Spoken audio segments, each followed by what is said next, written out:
Diz assim, aleluia. Todos sabiam?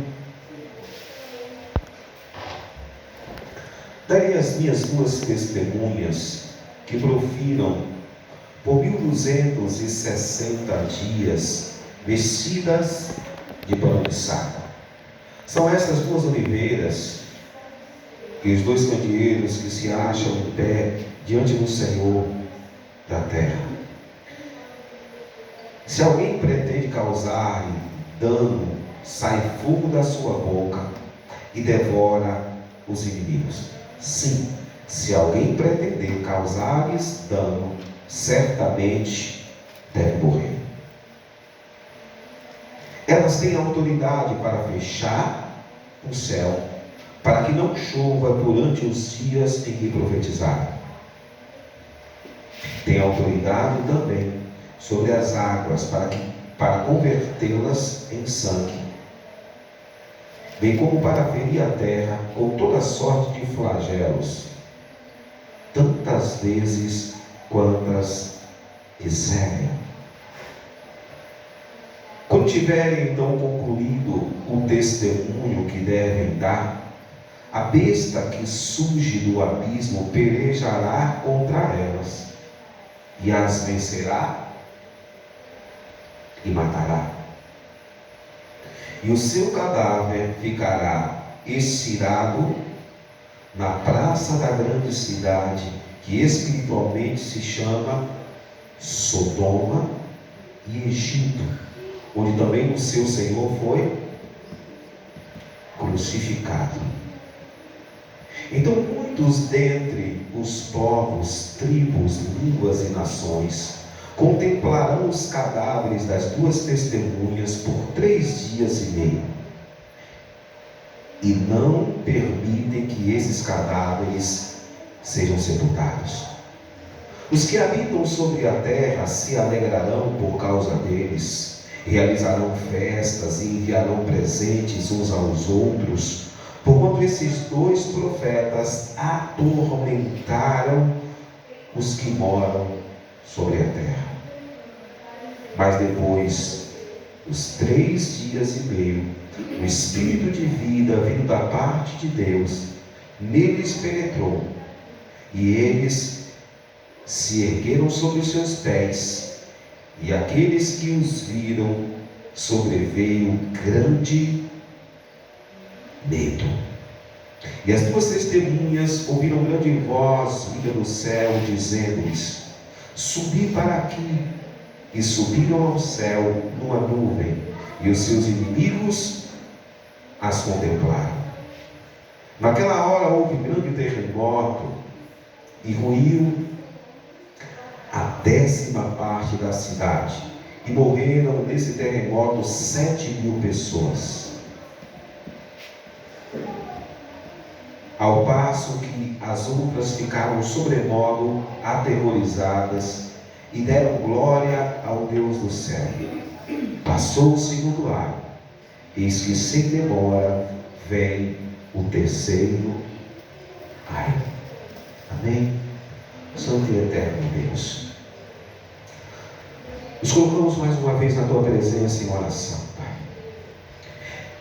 E nessa hora, porque precisamos e desejamos ser ministrados pelo Teu Espírito, no tocante à palavra que nós acabamos de ler, que verdadeiramente caia a nossa carne, que a nossa carne seja neutralizada, que o Teu Espírito, Senhor, se mova entre nós, e que fale, e que tenha liberdade para falar, e que nós não tenhamos resistência para com o Teu Espírito. Fala conosco, Senhor, fala conosco. E em tudo que o Senhor fizer, nós te honraremos, pois só o Senhor é digno, em nome de Jesus. Amém e amém. Glória a Deus. Aplauda ao Senhor, em nome de Jesus. Esse texto que nós acabamos de ler, ele tem alguns aspectos espirituais que, no mínimo, deve nos fazer refletir primeiro aspecto que eu quero falar nessa noite, ou os dois primeiros aspectos, é que o texto, em seu início, diz que qualquer um que se levantar contra essas duas testemunhas morrerá. Sairá da sua boca fogo, e essas pessoas ou esses seres, com certeza, morrerão e não ficarão vivos. Entretanto, após que se cumprirem os dias do seu testemunho, a besta que emergiu pelejará contra essas duas testemunhas e as matará. Bom, eles têm autoridade para fechar os céus, para que não chova, no período da sua ministração, da sua profecia. Eles têm autoridade para tocar sobre as águas e transformá-las em sangue. E eles têm autoridade para trazer todas a sorte de flagelos. O que eles imaginarem, essas duas testemunhas, o que imaginar de flagelo, eles têm autoridade para trazer sobre a terra. Imagine a autoridade desses dois homens. A maioria dos estudiosos dizem que é Elias e Moisés. Jesus Cristo falou que ao homem é dado morrer uma vez só. E depois disso, segue-se o juízo. E como Deus, ele é detalhista, porque Elias não morreu, Elias foi assunto ao céu. E até hoje não se ficou estabelecido se Moisés morreu ou se foi assunto ao céu da mesma sorte que Elias. A maioria também dos estudiosos da Bíblia dizem que Moisés foi assunto aos céus, elevado aos céus. Então agora, sendo essas duas testemunhas, Elias e Moisés, eles morrem agora pela ação, pelo guerrear, pela oposição dessa besta. Mas depois de 3 dias e meio, o Espírito da parte de Deus entra neles e os faz reviver.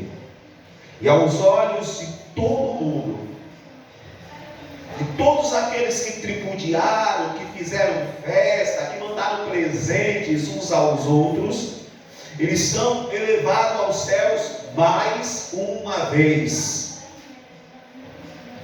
E por conta disso, quando estão sendo assuntos elevados aos céus, um grande terremoto acontece, uma cratera se abre na cidade de Jerusalém, e 7.000 pessoas morrem, e o restante dos habitantes daquela terra é tomado de um grande temor no que diz respeito ao Senhor. Mas eu não vim falar dessas coisas. Eu vim falar de algo que me chamou a atenção, que está no versículo 8. E é esse segundo aspecto que me chamou mais a atenção nesse texto. Quando tiverem então concluído o testemunho que devem dar, a besta que emerge, eu estou lendo 7, tá? A besta que emerge, que surge do abismo, pleiteará contra elas e as vencerá e matará. E o seu cadáver ficará estirado na praça da cidade, da grande cidade, que espiritualmente se chama Sodoma e Egito, onde também o seu Senhor foi crucificado.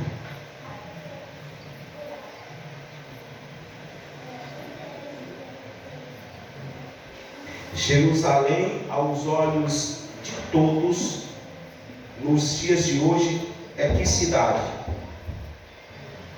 É que cidade? Cidade Santa. Mas para Deus, essa cidade já se vendeu à prostituição. Porque ele diz, espiritualmente, essa cidade é considerada Sodoma e Egito. Já se abriu a toda sorte de malignidade sexual e a tudo o que o mundo lhes oferece.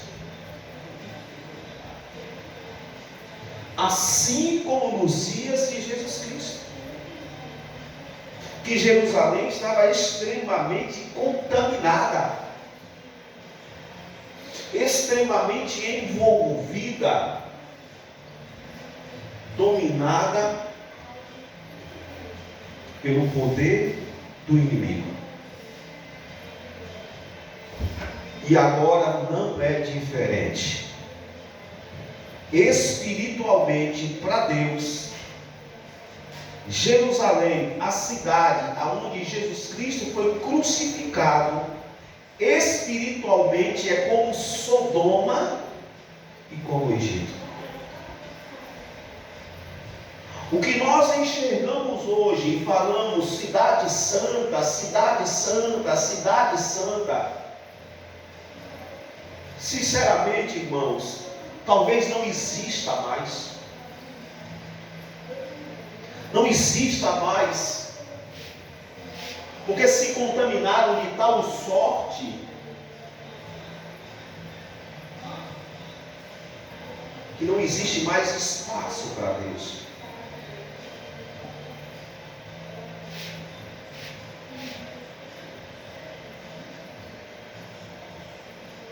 E como eu falei antes de começar a ministrar, o que eu vou falar aqui não é nada diferente daquilo que eu tenho falado, mas que é necessário que escutemos. Porque não resta dúvida, para que se construa o terceiro templo, se reconstrua o terceiro templo, vai haver uma comoção geral, uma unificação das religiões, haverá um tratado de paz em todo o mundo, como a própria Bíblia nos relata, o próprio Jesus nos relata. Vai parecer um tempo de paz, mas de repente sobrevirá uma grande destruição.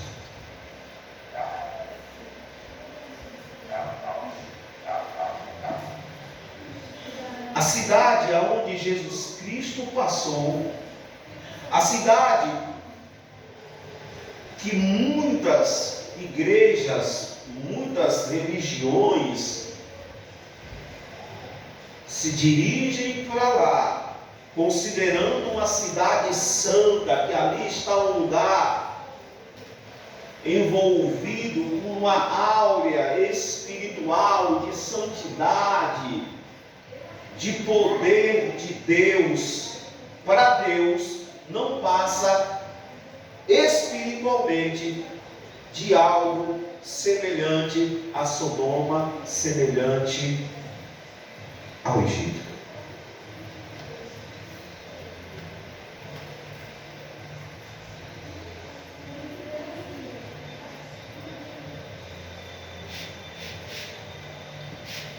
E se nós traçarmos um paralelo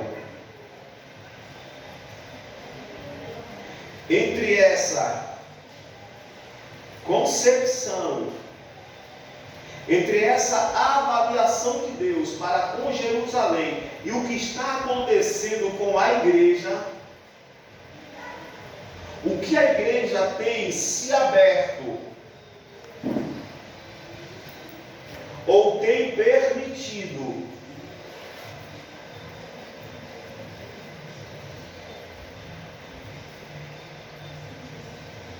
os costumes sodomitas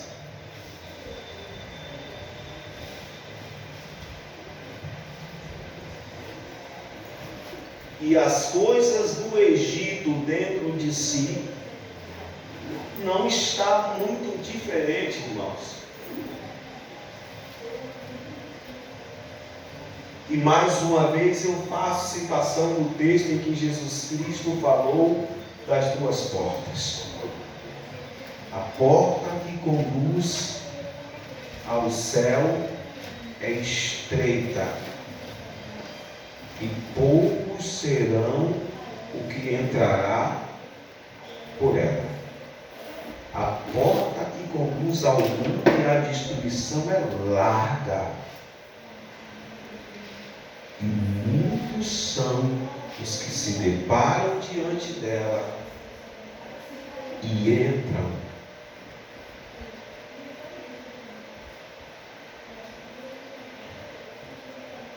E nós precisamos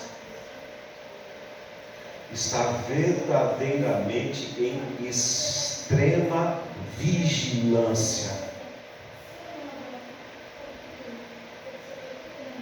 Porque se Ezequiel diz que o papel do atalaia é, ao vir o inimigo, avisar aqueles que estão dentro da cidade,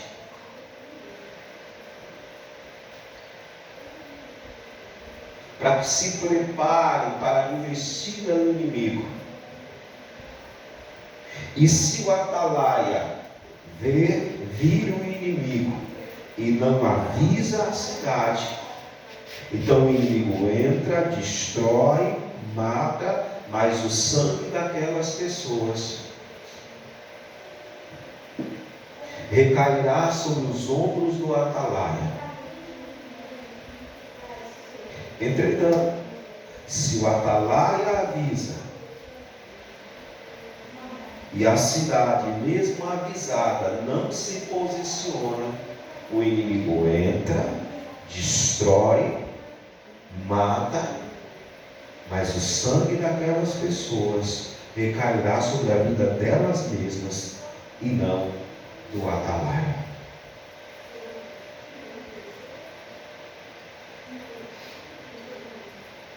Levando em consideração isso que está escrito em Ezequiel, e aquilo que o apóstolo Pedro diz, que o diabo está em nosso derredor, bramindo como um leão, buscando a quem possa tragar. A nossa vigilância precisa ser extrema.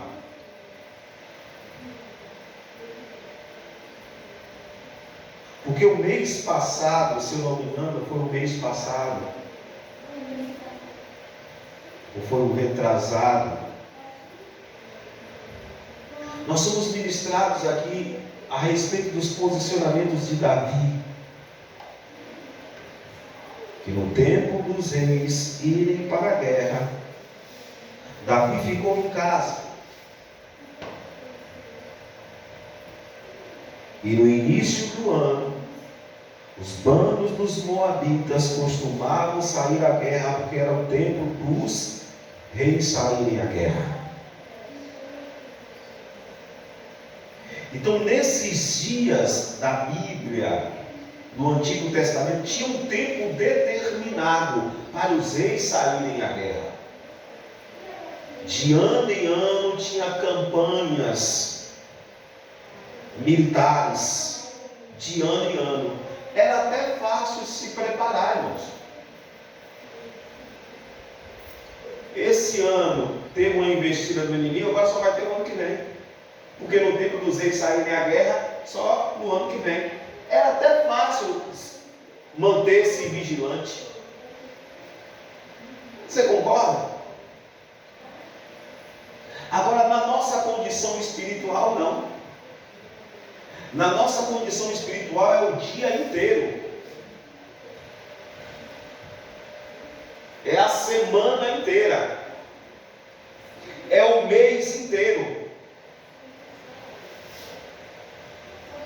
É o ano inteiro. 365 dias. Satanás em nosso derredor, bramindo como um leão, buscando a quem possa tragar. E se nós não vigiarmos, ele vai trazer situações que nos envolvam, situações que nos seduzam,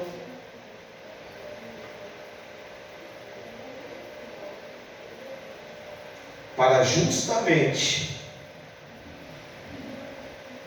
fazer o que ele veio fazer: roubar, matar e destruir.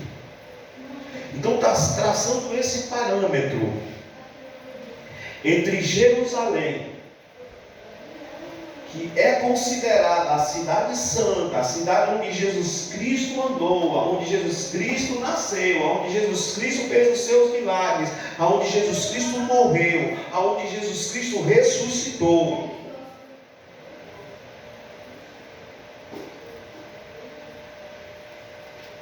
Com o passar do tempo, com o passar dos anos, espiritualmente para Deus, essa cidade é como Sodoma e como o Egito.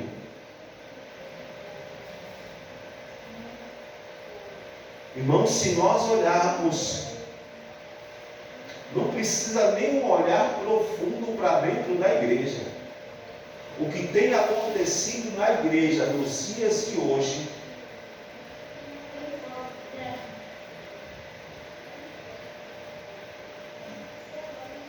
as aberturas que se tem dado para práticas homossexuais,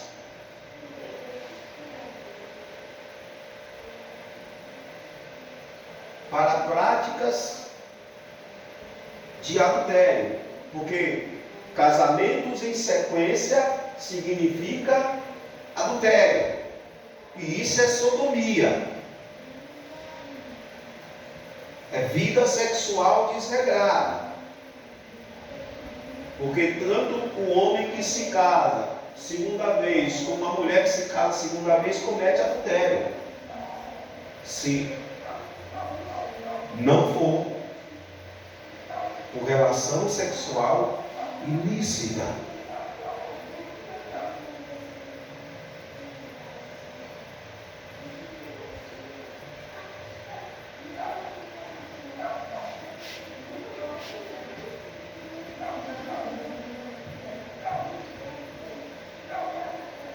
E nós precisamos ter cuidado. Nós precisamos ter cuidado.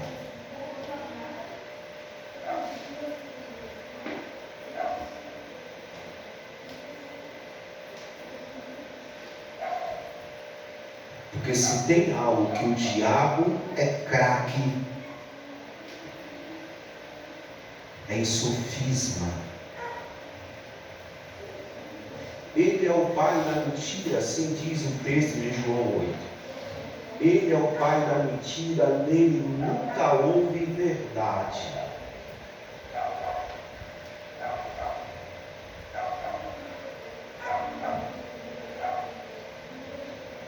Mas o problema não é a mentira. O problema não é eu chegar e mudar e contar uma mentira.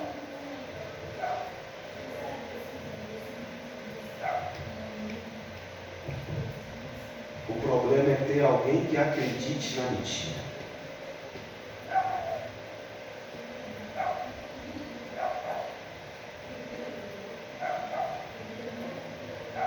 E o mais grave não é simplesmente acreditar na mentira. O mais grave é ter o conhecimento da verdade e aceitar a mentira.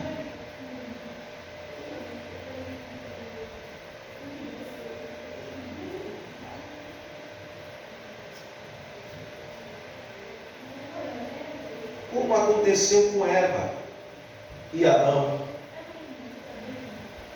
Eles sabiam da verdade. De toda árvore que tiver no jardim, vocês podem comer livremente. Mas da árvore do conhecimento do bem e do mal, vocês não podem comer. Porque no dia que vocês comerem, certamente vocês morrerão.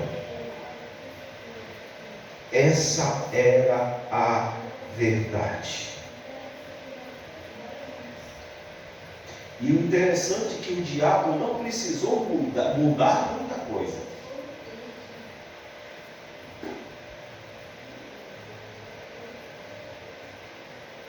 Satanás só precisou mexer com o emotivo de Eva, com a emoção de Eva, com a alma de Eva. Deus não quer que vocês comam, porque no dia que vocês comerem, vocês se tornarão iguais a Ele. Conhecedores do bem e do mal. E Deus não quer que vocês sejam iguais a Ele.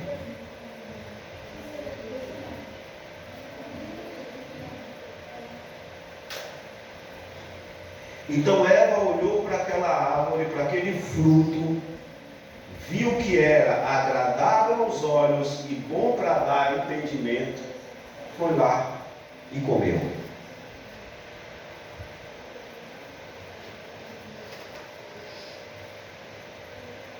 E ali se abriu para toda sorte de pecado, para toda sorte de malignidade.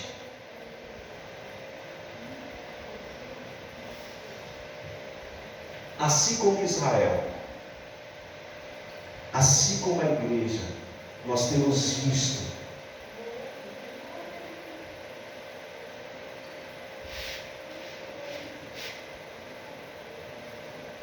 sinceramente uma verdadeira sodomia dentro da igreja.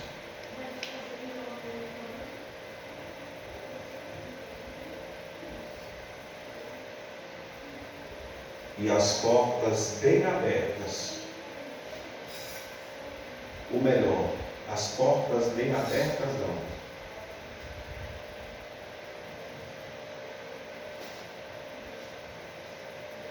Recursos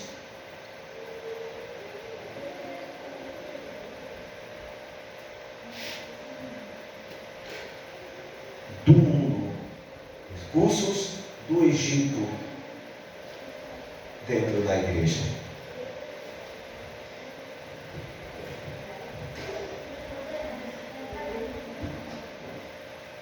E aí a pergunta que não quer calar: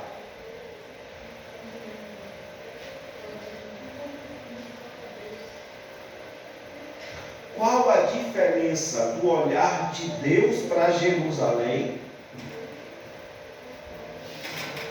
e do nosso olhar para Jerusalém? Porque nós continuamos olhando para Jerusalém, entendendo que é a cidade santa.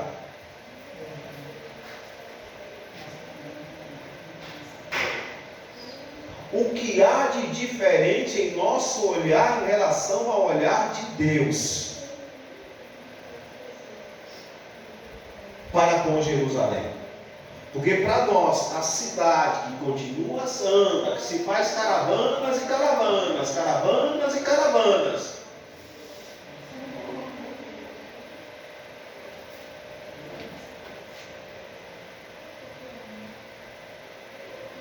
E olha que Jesus Cristo nos advertiu. Quando disserem que o reino de Deus está ali, está acolá,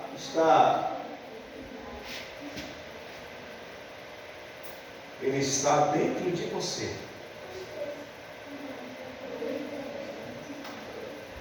Quando disserem que o Filho do Homem está ali, ou acolá, ou em tal lugar, não creais.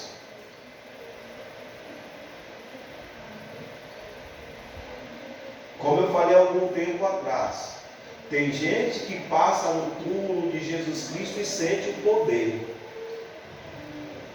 Tem gente que passa na Via Cruz, na avenida, na Via Crucis, e sente um poder.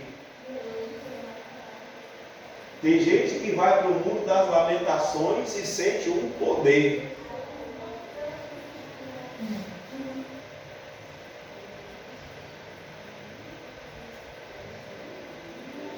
Estão procurando Jesus Cristo em lugares terrenos, quando Ele está assentado sobre o trono. É no trono que nós devemos buscar a Jesus Cristo, porque Ele está assentado sobre o trono, e não em tal lugar ou em tal lugar. Ele está assentado sobre o trono, embora Ele seja onipresente e está em todo lugar.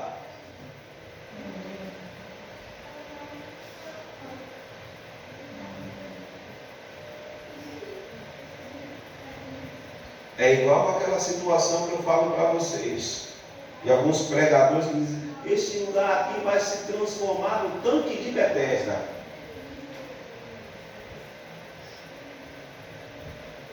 Eu nunca quero que o lugar que eu prego se transforme no tanque de Betesda.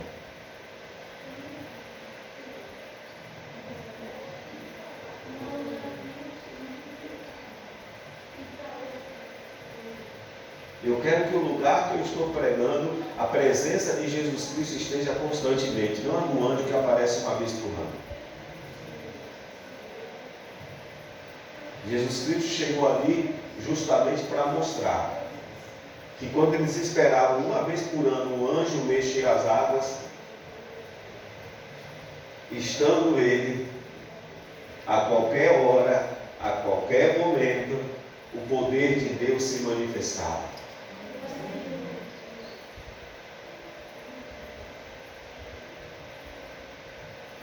Então, o que há de diferente entre o nosso olhar e o olhar de Deus em relação a Jerusalém? Porque para nós, Jerusalém ainda continua a cidade santa. Mas aqui, Deus considera essa cidade espiritualmente, meu Deus do céu, espiritualmente, já está tão contaminado que espiritualmente essa cidade é como Sodoma e o Egito, completamente dominada pelo pecado, de tal sorte que as duas testemunhas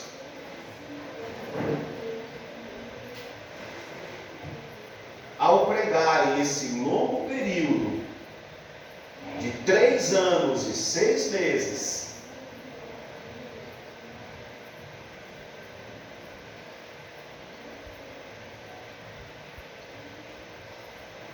profetizando, trazendo a verdade, eles não conseguiram se abrir.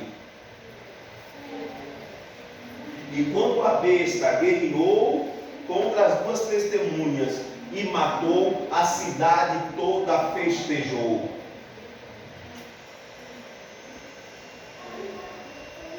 Estava tão contaminada, está tão contaminada, que a cidade toda festejou.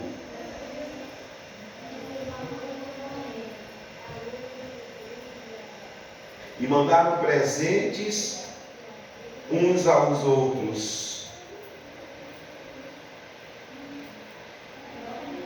E não permitiram nem sequer que os seus cadáveres fossem sepultados.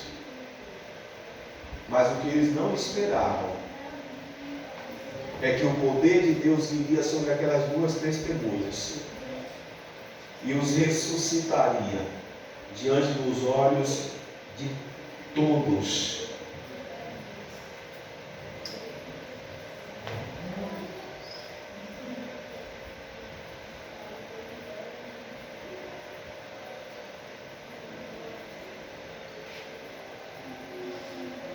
O que Deus espera de nós, o que esse texto nos sugere, em primeiro lugar,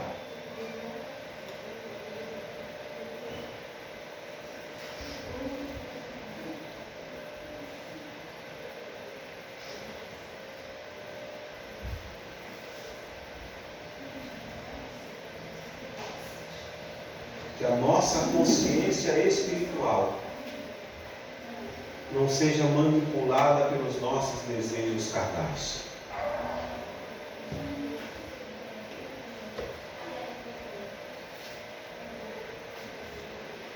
Nossa consciência espiritual, que a nossa vida espiritual não seja contaminada com os nossos desejos carnais.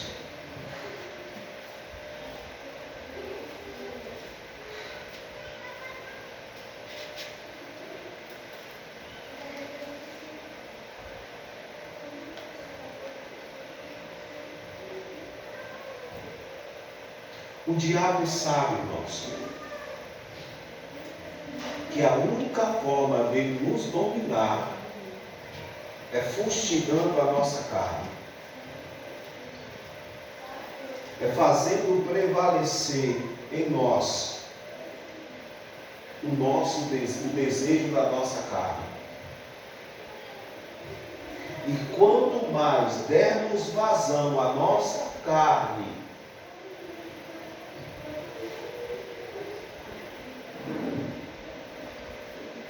mais a nossa vida espiritual, mais a nossa consciência espiritual vai estar comprometida.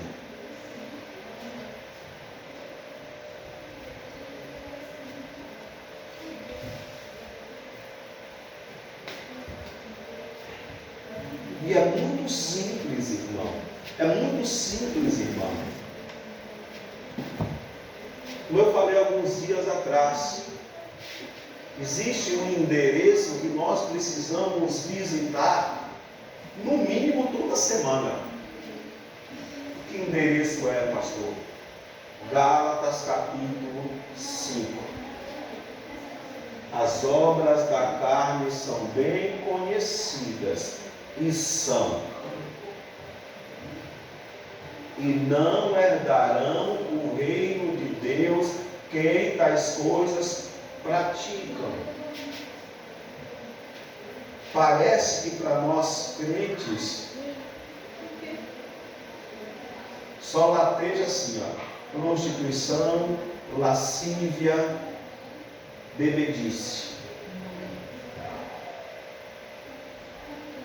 Parece que naquele texto só tem isso: prostituição, lascívia e bebedice. Nos esquecemos de facção, nos esquecemos de rebeldia, nos esquecemos de contenda.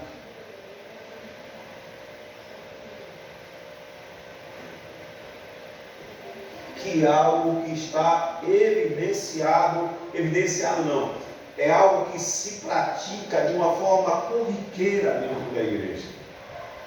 Se essas coisas têm sido praticadas dentro da igreja, prostituição, lascívia e até bebedice, de uns tempos para cá, de uns 10 anos para cá, isso tem ficado muito evidenciado. Essas outras práticas, contenda, facção, rebeldia, isso vem de muito tempo, enraizado dentro da igreja.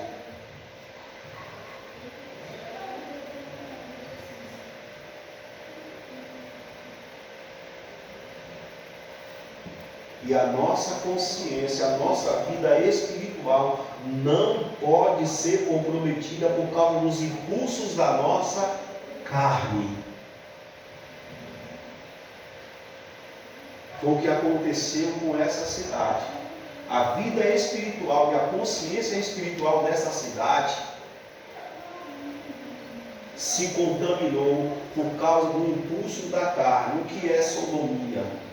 O que é Egito, senão impulso da carne? Segundo lugar, a nossa vida espiritual, a nossa consciência espiritual não pode ser contaminada pelos nossos impulsos pessoais.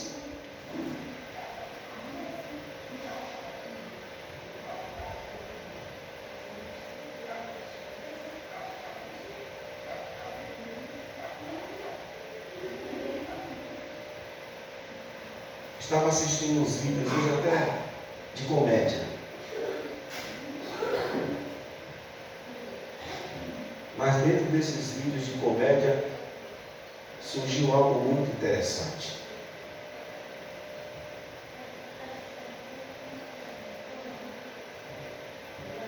O pastor falando dos levitas.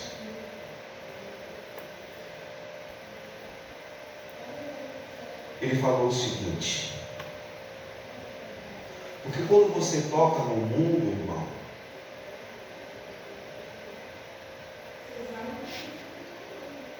você toca para as pessoas ouvirem. Você toca para as pessoas se alegrarem, para as pessoas até te admirarem.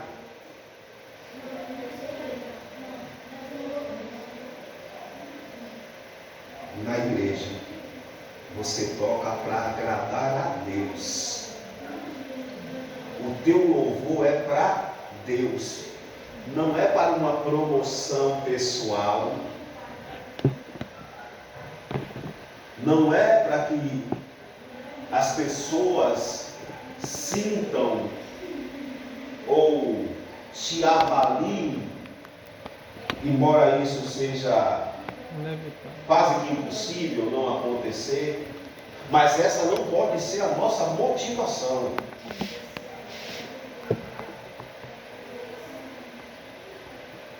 É inevitável que sejamos avaliados, mas essa não pode ser a nossa motivação. Eu usei o exemplo do louvor, mas isso serve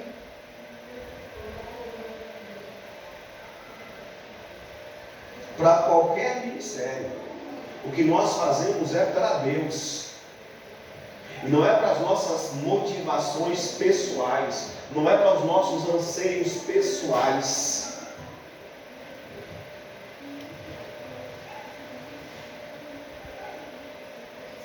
Algumas pessoas já me perguntaram: você não se arrepende de tudo que você fez na Renascer em Cristo, pela Renascer em Cristo? Não, não me arrependo de nada. Se tivesse que fazer, eu faria tudo de novo. Por quê, pastor? Porque eu sempre fiz julgando que estava fazendo para Deus. E Deus sabe que o meu coração estava derramado em fazer para glorificar o nome dele. Nunca foi para promoção pessoal.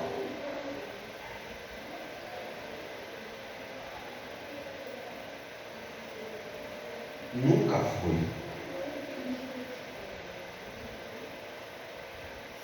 A única coisa que pode ser considerada na minha conduta como algo que eu fazia por promoção pessoal, e eu não mudei e não vou mudar,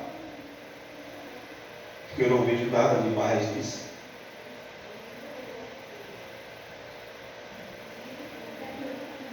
É que eu não quero chegar diante de Deus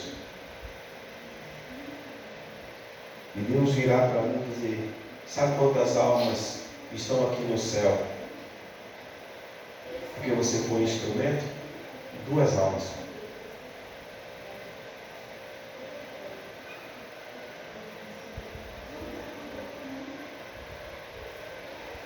Eu me sentirei o homem mais frustrado, o servo de Deus mais frustrado, se eu chegasse: não, ó, tá vendo aqui? Só tem 10 almas que você foi instrumento para ganhar. Isso não é promoção pessoal. Esse é o desejo de chegar lá e dizer: Senhor, eu conquistei almas para o teu reino. A minha vida serviu de instrumento para conquistar almas para o teu reino.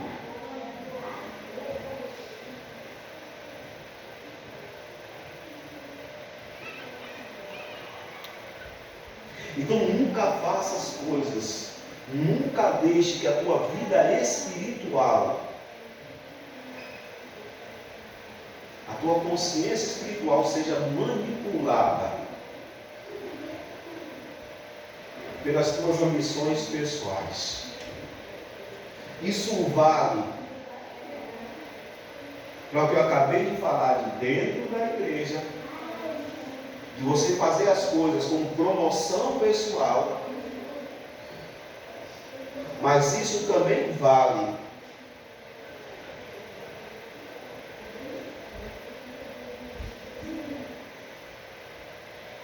para situações em que você precisa decidir entre o reino de Deus e as suas conquistas pessoais.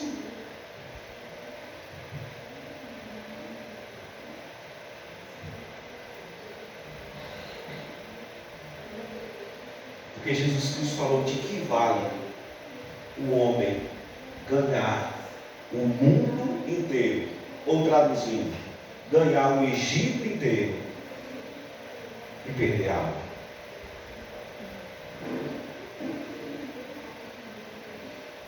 Buscai em primeiro lugar o reino de Deus, e as demais coisas vos serão acrescentadas.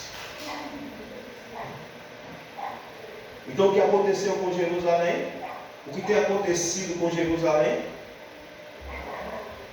É que as suas motivações pessoais valem mais do que a sua vida espiritual e a sua consciência espiritual. Foi assim desde os primórdios.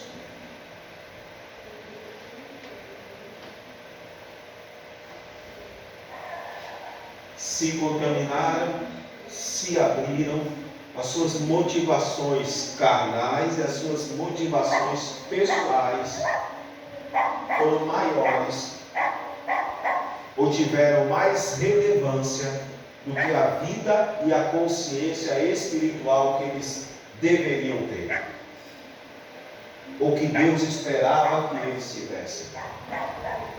Então não permita que as tuas motivações pessoais, os teus anseios pessoais, manipulem ou sejam maiores do que a tua vida espiritual, do que a tua consciência espiritual.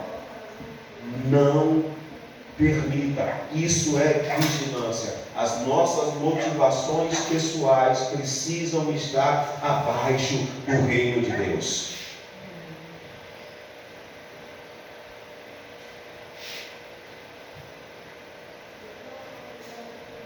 Tudo que colocamos em pé de igualdade com o reino de Deus está tomando o lugar de Deus na nossa vida. Em terceiro lugar,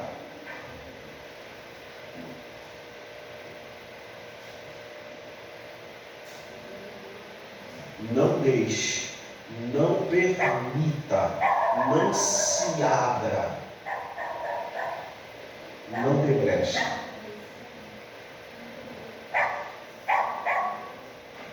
Nem 1 milímetro.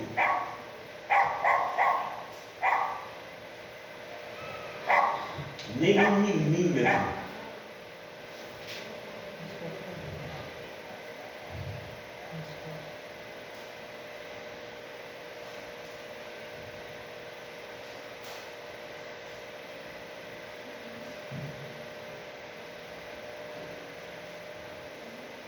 Para a conversinha do diabo.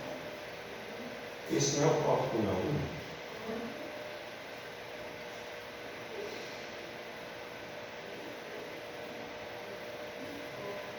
1 milímetro sequer para a sedução, para a conversinha do diabo.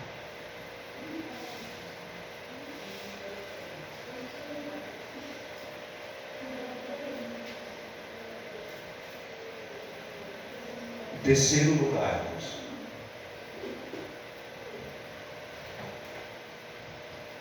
Não permita que o poder de sedução do inimigo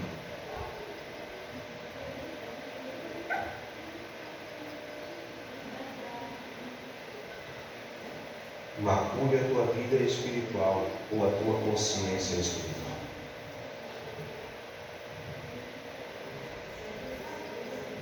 Não abra nem um milímetro. Como eu gosto de usar o exemplo de Sansão nestes casos.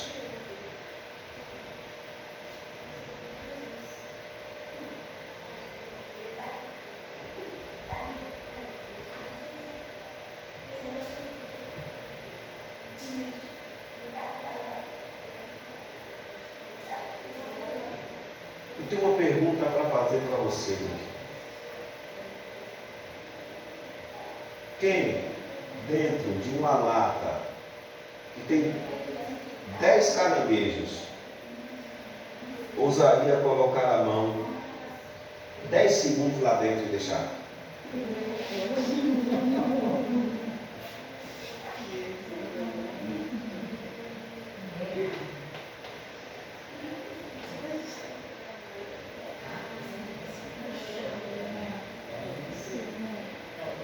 E se tem coisa que Sérgio não conhece, é caranguejo. É lá que tem caranguejo grande, né?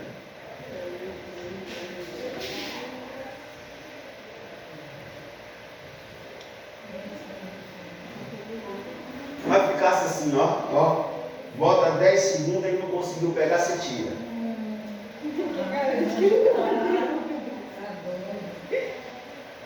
Aí você bota mais 10 segundos e não conseguiu pegar, você tira.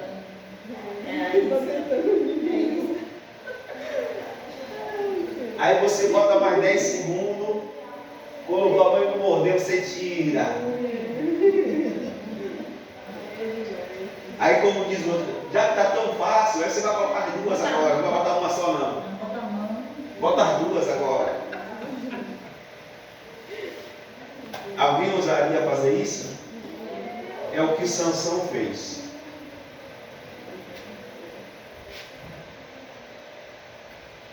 Sansão estava colocando a sua mão dentro de uma lata cheia de caranguejo.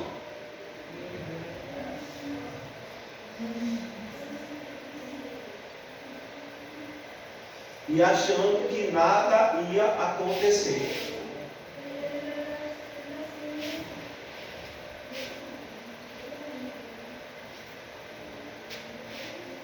Sabe, é a brecha que se abre. É uma brechinha que se abre. E você acha que por essa brecha o diabo não vai entrar. E o diabo não vai enxergar essa brecha. Que o diabo vai estar desatento.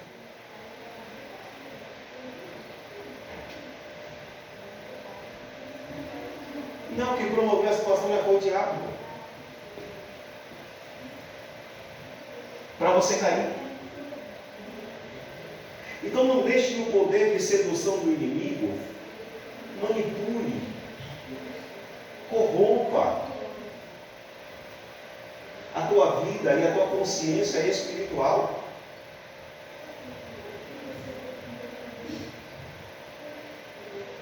Porque a vida espiritual desse povo e a consciência espiritual desse povo aqui de Jerusalém já está corrompida.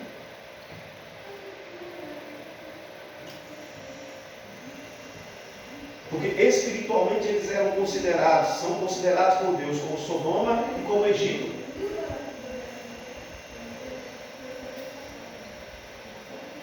Mas Deus ainda lhes deu uma oportunidade. Deus não enviou para nenhum outro lugar. Enviou para Jerusalém as duas testemunhas.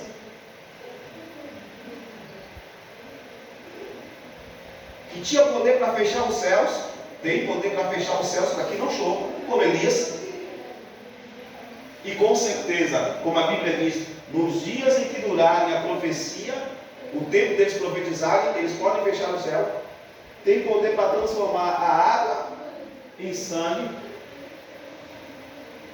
Imagina, irmãos.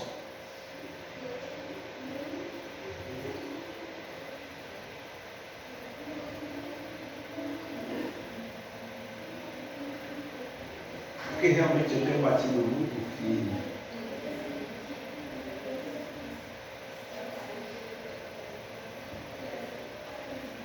nesse aspecto, mas eu não vou me furtar o direito. Nós às vezes somos capazes, e este povo aqui é capaz, de ficar estarrecido com as maravilhas, ou supostas maravilhas que a besta faz, porque a palavra nos diz que ela vai ser ferida de morte, ela também vai ressuscitar, mas também ela tem poder para fazer alguns sinais. Elas vão ficar extasiadas com isso, mas em fechar o céu, como Elias, para que não chova, e transformar a água em sangue, como Moisés, para eles não significa nada. Mesmo ele sendo o povo de Deus, que viveu tudo isso e que sabe que isso veio da parte de Deus. Eles estarão mais abertos para aquilo que a besta fará, do que para aquilo que as duas testemunhas farão.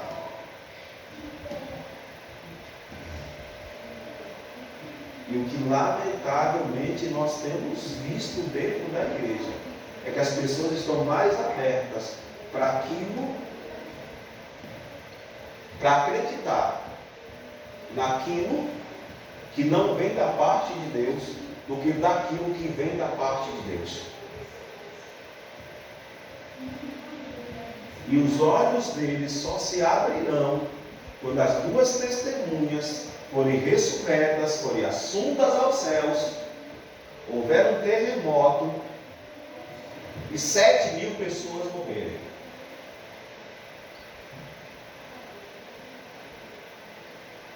Aí você, por restante, sobre eles vai cair um grande temor. Mas não vai durar muito não, porque depois vem o terceiro ai. É o que diz no final do texto. E o terceiro ai não vai demorar.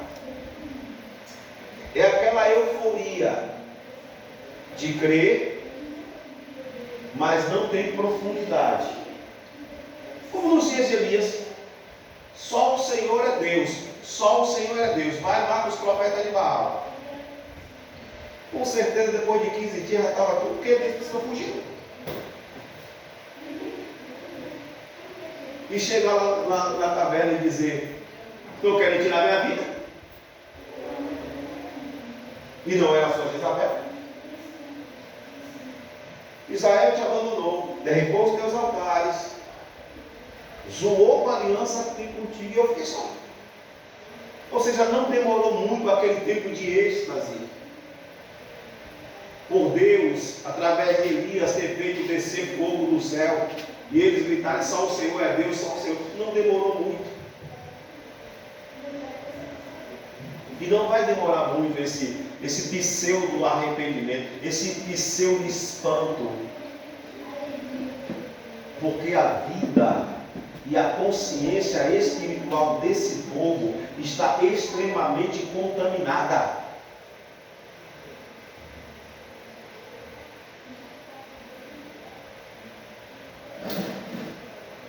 E nós precisamos vigiar, orar e vigiar, para que a nossa vida espiritual, a nossa consciência espiritual não seja manipulada, não seja contaminada, porque um pouquinho só de fermento compromete toda a massa. Toda a massa fica comprometida com um pouquinho de fermento. Então, irmão,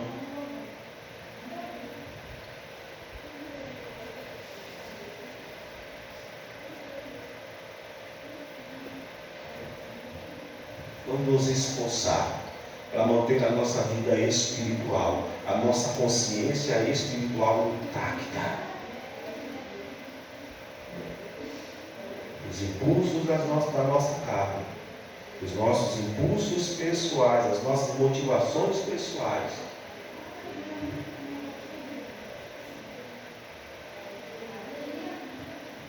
não contaminem a nossa vida espiritual nem a nossa consciência espiritual. E muito menos que o poder de sedução do inimigo comprometa a nossa vida espiritual, manipule a nossa vida espiritual, a nossa consciência espiritual.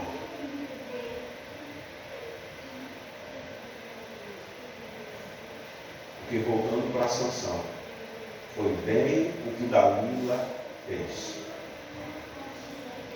O que Dalila usou? O poder de sedução para comprometer a vida espiritual, a consciência espiritual de Sansão. Da mesma forma que Jezabel, não só com o próprio Acabe, mas com todo Israel. Então que nós saiamos daqui alertados por essa condição de Jerusalém, que espiritualmente, para Deus, esta cidade é como Sodoma e como o Egito.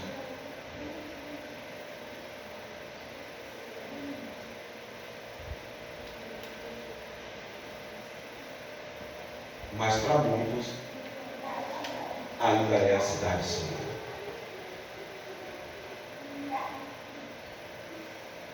Ah, pastor, então significa que a gente não deve orar mais por Jerusalém? Não.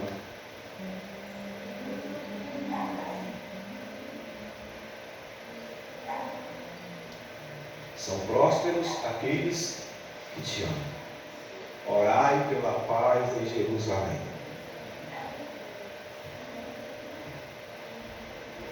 Vamos ficar de pé.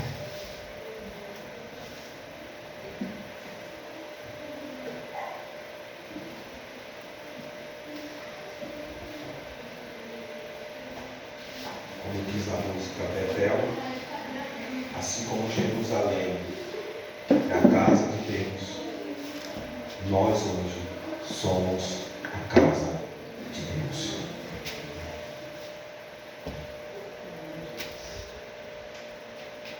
Comece a orar embaixo dessa palavra. Comece a se derramar embaixo dessa palavra.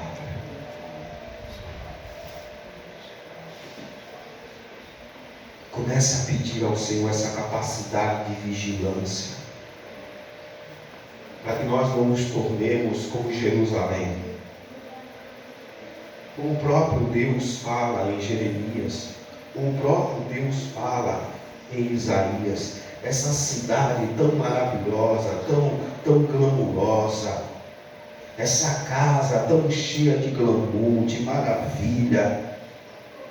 Se vocês me abandonarem, destruirei, e será motivo de assobio e de meneio de cabeça, será motivo de montejo, será ridicularizada pelas nações, será habitação de chacais, diz a palavra.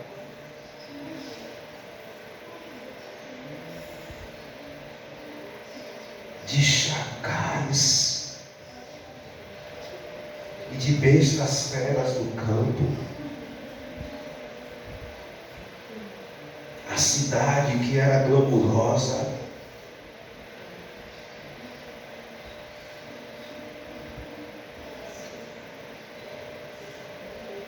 comece a orar.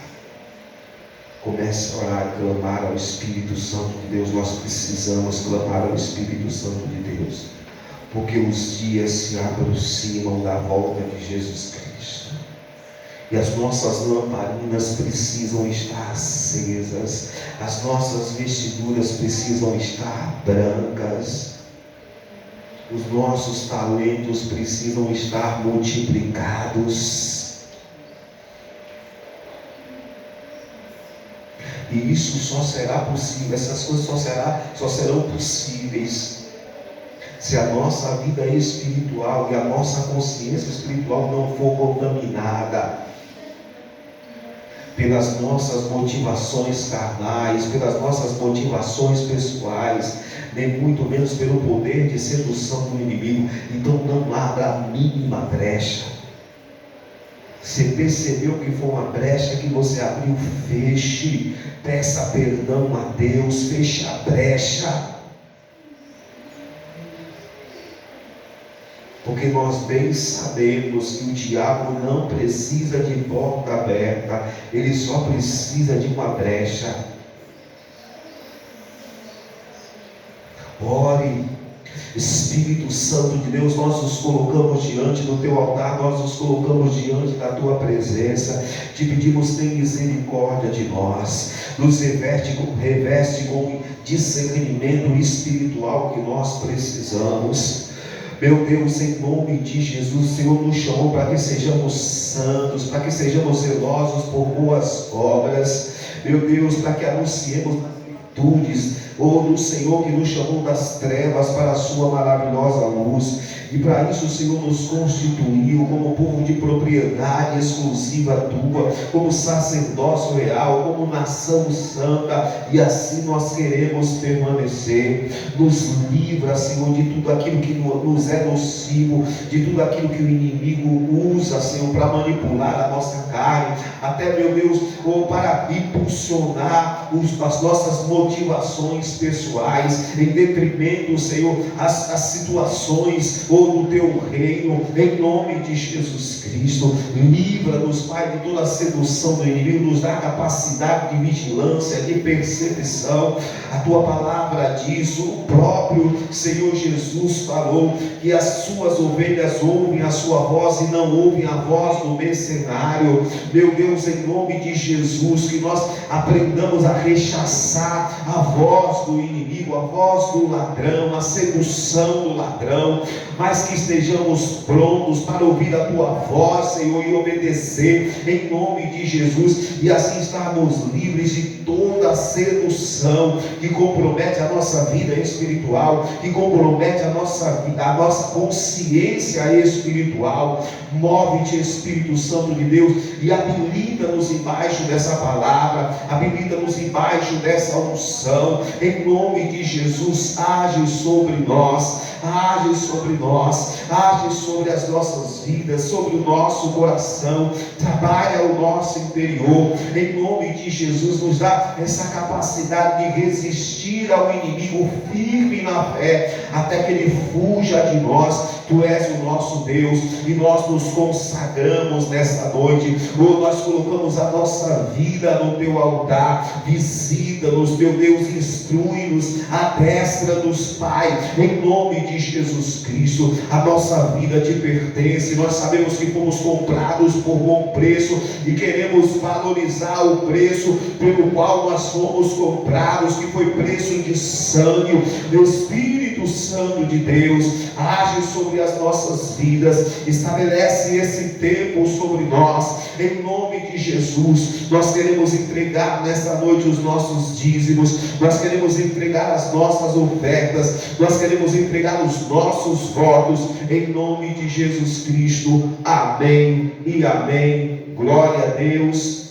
Aplauda o Senhor em nome de Jesus. Se você trouxe o teu dízimo, trouxe a tua oferta, trouxe os seus votos, consagre-os na presença do Senhor, em nome de Jesus. Amém? Aleluia.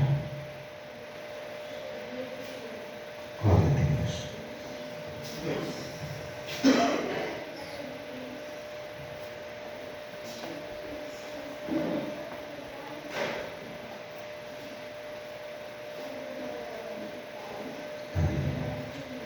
Levante a mão, pecado. Eu saio daqui nessa noite, marcado pelo sangue do Cordeiro, selado e envolvido pelo poder da aliança, alimentado e sedimentado por princípios espirituais que vêm do altar do Senhor, em nome de Jesus. Que o Senhor te abençoe e te guarde, que Ele resplandeça a face dele sobre o teu rosto, Ele tenha misericórdia de ti, que Ele levante o rosto dele sobre ti, Ele te dê a paz. Vai em paz, eu te amo, Jesus. Tchau, tchau. Glória a Deus pela tua vida.